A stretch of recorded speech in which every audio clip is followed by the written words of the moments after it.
দেখেন 203 রাত্রের বেলা কি শুরু করছি।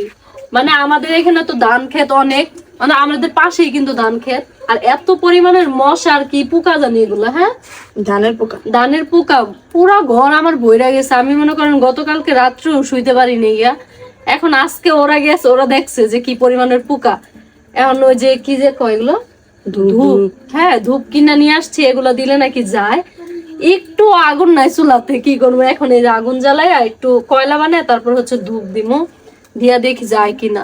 আচ্ছা, কার কার বাড়িতে এরকম হয় এরকম দানের সিজনে একটু জানাও তো। আমার এত বিরক্ত লাগতেছে বিশ্বাস করো, আমার মন চায় যে যদি মানে পুরো ঘরের ভিতরে মশারি টানান যেত। আবার কি হয়েছে কালকে গতকালকে, হ্যাঁ মশারির ভিতরে পোকা ঢুকে আমার কামড়াইতেছে, এমন অবস্থা। মানে লাইট জ্বালায় শুইলেও সমস্যা হইতেছে, লাইট অফ করলেও সমস্যা হইতেছে, এত পরিমাণের পোকা হয়েছে বাড়িতে।